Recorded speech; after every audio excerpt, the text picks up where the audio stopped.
पाठ 2 ईदगाह। पाठ परिचय।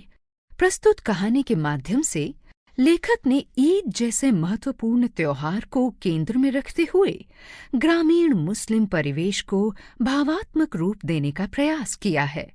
साथ ही प्रमुख पात्र हामिद के इर्द गिर्द कहानी रखते हुए इसे मनोवैज्ञानिक दृष्टिकोण भी दिया है।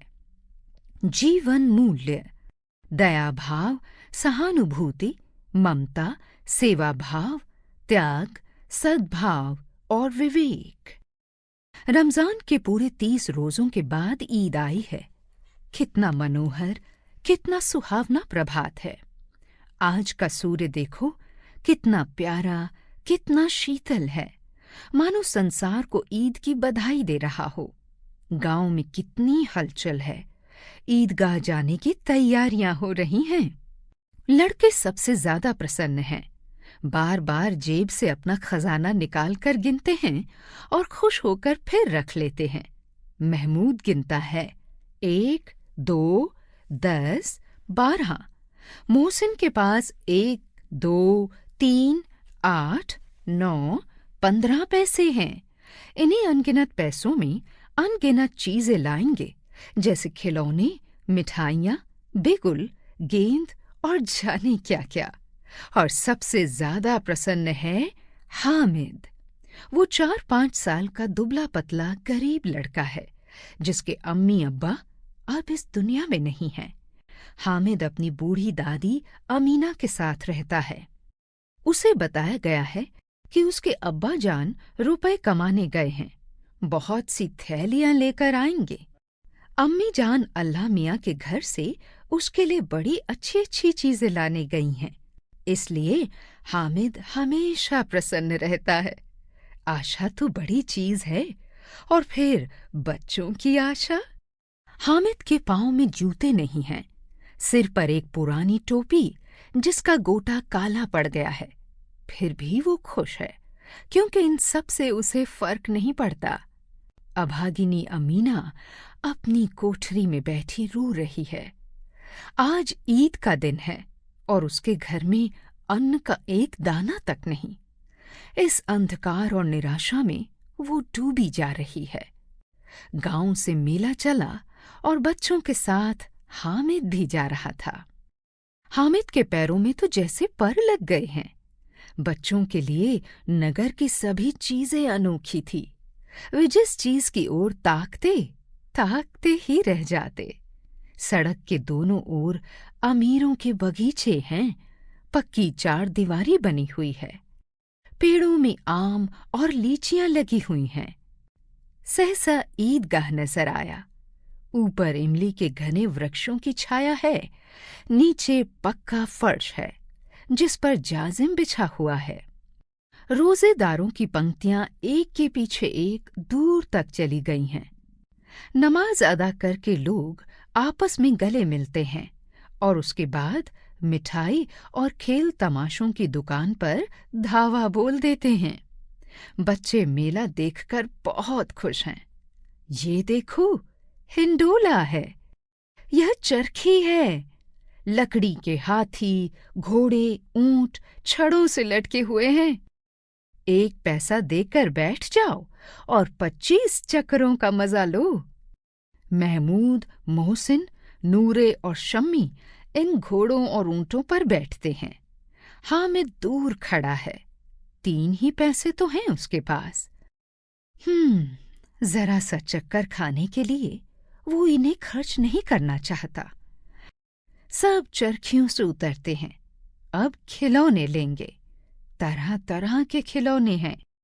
महमूद सिपाही लेता है। मोहसिन को भिश्ती पसंद आया। नूरे को वकील से प्रेम है। हामिद के पास कुल 3 पैसे हैं। इतने महंगे खिलौने भला वो कैसे ले? हामिद मन मार कर रह जाता है। खिलौनों के बाद मिठाइयां आती हैं। किसी ने रेवड़ियां ली हैं, किसी ने गुलाब जामुन, किसी ने सोहन हलवा। सब मजे से खा रहे हैं। हामिद बेचारे के पास 3 पैसे हैं। वो ललचाई आंखों से सब की ओर देखता है। मिठाइयों के बाद लोहे की चीजों की दुकानें हैं, कुछ गिलट और कुछ नकली गहनों की। लड़कों के लिए यहाँ कोई आकर्षण न था, वे सब आगे बढ़ जाते हैं। हामिद लोहे की दुकान पर रुक जाता है। वहां कई चिमटे रखे हुए थे। उसे ख्याल आया, दादी के पास चिमटा नहीं है। तवे से रोटियां उतारती हैं तो उनका हाथ जल जाता है। अगर वह चिमटा ले जाकर दादी को दे दे तो वे कितनी प्रसन्न होंगी। फिर उनकी उंगलियां कभी न जलेंगी। घर में एक काम की चीज हो जाएगी। खिलौने से क्या फायदा, व्यर्थ में पैसे खराब होते हैं। उसने दुकानदार से पूछा, यह चिमटा कितने का है? 6 पैसे लगेंगे, दुकानदार ने कहा। हामिद ने कलेजा मजबूत करके कहा, 3 पैसे लोगे? यह कहता हुआ वो आगे बढ़ गया कि दुकानदार की घुड़कियां न सुने। लेकिन दुकानदार ने घुड़कियां नहीं दी, बुलाकर चिमटा दे दिया। हामिद ने उसे इस तरह कंधे पर रखा मानो बंदूक हो। 11 बजे सारे गांव में हलचल मच गई। मेले वाले आ गए। मोहसिन की छोटी बहन ने दौड़कर भिश्ती उसके हाथ से छीन लिया और मारे खुशी के जो उछली तो मियाँ भिश्ती नीचे आ गए और सुरलोक सिधारे। थोड़ी देर में मियाँ नूरे के वकील का भी चोला माटी में मिल गया। महमूद को ठोकर लगने से सिपाही अपनी बंदूक लिए जमीन पर आ गया। उसकी एक टांग टूट गई।